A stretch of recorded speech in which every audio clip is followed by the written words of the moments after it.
Hello, my name is Andre Bruneau. I'm in Ottawa, Ontario, capital of Canada. And I'm right here in front of the National Human Rights Monument. And this is what we're going to talk about, human rights in Canada. And on that monument, it's a bit hard to see the lettering, but as I get closer, I'm going to read to you what it says. All human beings are born free and equal in dignity and human rights. I'm going to shock some of you, and I'm going to say that sentence is the big lie. I'll explain in a few minutes why it's a big lie. So we're on Elgin Street. Across from me, there's a man by the name of Cyril Winter. You can see him there across with his signs. Cyril is a pro-life advocate who's been protesting in front of the abortion center on Bank Street for 6 to 7 years. And he's been here recently. He also continues to go on Bank Street, but lately he has come here because the whole concept of human rights has been weighing heavily on his heart. We boast, Canada boasts throughout the world that it's the defender of human rights. Well, that's not right at all. That's a big lie. That's blasphemy. Because the baby in the womb of the woman has absolutely no human rights in Canada. The Criminal Code, Section 223.1, says that the baby in the womb of a woman is not a human being until it's completely born alive out of the woman. So that's the travesty that we're faced with as Canadians. For the whole 9 months that that baby's in the womb of a woman, it has less rights. It has absolutely no rights, whereas animals are totally protected. So in the eyes of the world, the baby in the womb, a human being, has no rights, and the animals have all the rights. So I'm going back to go over and interview Cy and get his viewpoint, his opinion on this crucial matter in this nation that boasts itself throughout the world about human rights.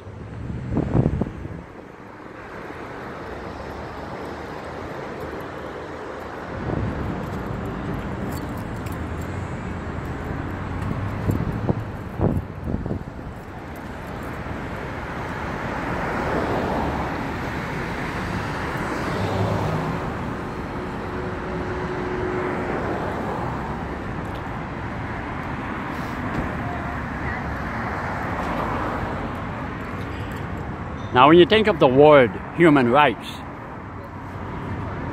Cy made up a sign that I think is full of wisdom. As you can see here, inhuman wrongs. The biggest wrong being done on earth is aborterism, the worst form of terrorism, which is the killing of the baby in the womb. It is inhuman. It is a tsunami of inhumanity. Now, as you can see on Cy's sign here, life is the basic. Life is the basic human right. What we are destroying in the world is God's child. Not just the mother's child, the father's child. We're destroying God's creation. And God will not be mocked. Just underneath child, Cy has put the words, choose God's love. He's urging, he's begging, he's challenging the pregnant woman to choose love, to let that child live, instead of butchering it to pieces. As you can see with the two arms holding on to this little baseball, just to show you the comparison in size. And just below that, it's horrific to look at, but a picture's worth 1,000 words. There you see a head, a torso, human guts. This is the reality of abortion. Out of sight, out of mind, where the butchering goes on behind closed doors and so-called abortion clinics. I'd rather call them a house of murder, a house of barbarity, a house of suffering. So,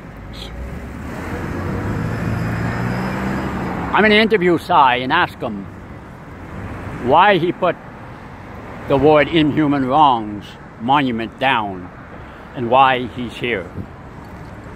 Hello, Cy. Hello, Donald. Can you explain to me what brought you here and why you're here on Elgin Street instead of being on Bank Street right in front of the abortion center? Yes, I was struck by the Metro newspaper article that where in Ontario now women can get the abortion pill for free. Well, our taxpayers' money pay for it, but they can freely get it. And just right above the article, very lengthy article, very bold on the page, was an obscure a little article right at the top of the page that Syncrude in Alberta is being prosecuted for killing a bunch of birds in one of their tar sands ponds. And I thought, it's worse than ironic. It's just sickening how the birds are valued more than the unborn. They're glorifying, in that article, it was almost as if they were glorifying, wow, now we can poison them freely and easily, and it's free in Ontario, wow. And yet,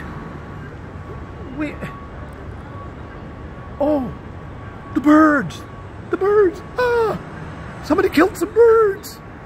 We're going to prosecute them. But no prosecution for the killers of 65 Bank Street or anywhere else in the whole country. Awful, awful, awful, outrageous. So that sparked me thinking about the human rights of the unborn. And I thought of the monument down here. And when I came and I looked at the this National Human Rights Monument, I saw, they discriminate against the unborn because they say the human rights are for the born. Well, talk about a horrible, horrible discrimination, a horrible injustice. So I decided I'm going to come here and split my time between here and Bank Street, see where the Lord is calling me, because this is just beyond, it makes me just so upset to see the hypocrisy of Canada, Canadians, that they only champion the rights of the born. And all of the millions and millions of dollars spent every year of taxpayer money by this miserable Trudeau government, him the great champion of abortion. So let's see what Canadians think of this. Let them think and reflect on this, that birds are more valuable than unborn humans. The babies, what happened to motherhood? What happened to family life? No. Oh, family life of birds? Yeah. Family life of humans? Not so much. Reduce the world's population of humans. Yeah, but increase the population of birds. The world is upside down, Canada's upside down, and Trudeau is leading it. What a disgusting display. And to me, the monument is disgusting because of what it means to me, as I just described. Okay, thank you. And I would like to ask another question. Recently, Heather Malik in the Toronto Star wrote an article criticizing signs such as these right here. Signs that are very graphic, that show the truth about abortion. She's saying that those signs should not be shown, that there should be laws against that. She's saying that the children are traumatized by the signs. The parents get angry.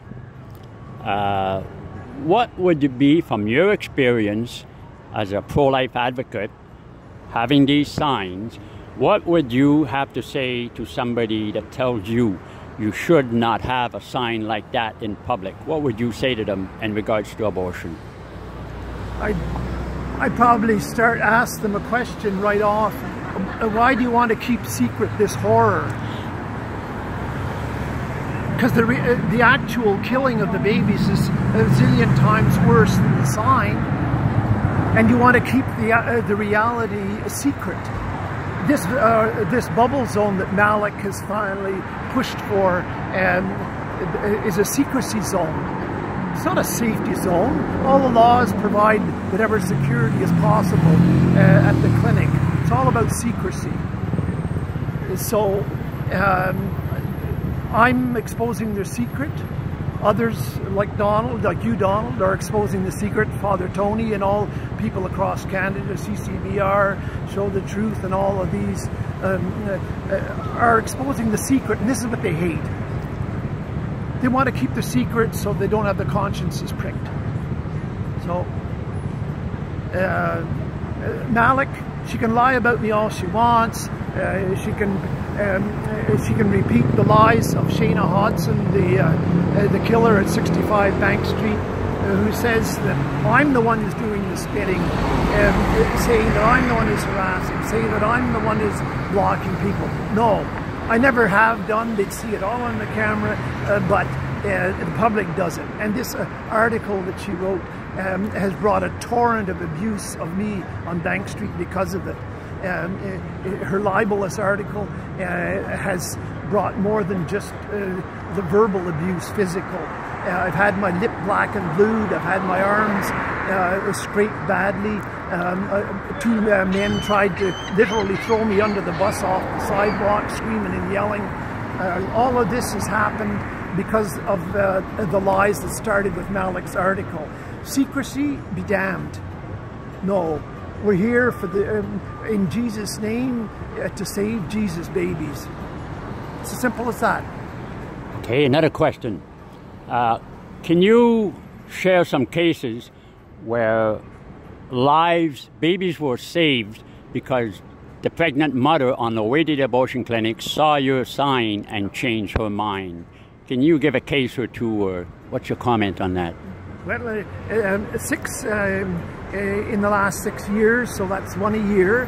The very first one, the lady had passed me by, went into the clinic, came out 15 minutes later, very, very quietly, and said, eventually, after not talking, just examining the sign, God would be angry with me if I did this.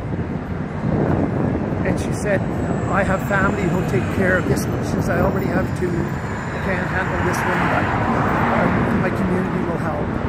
That was the first one. And the very last one, a lady, I hadn't noticed her go in, but she came out in tears in front of me and said, just simply said, I didn't do it. And she walked away with her man. in tears. So the signs do work. They work more than we could imagine.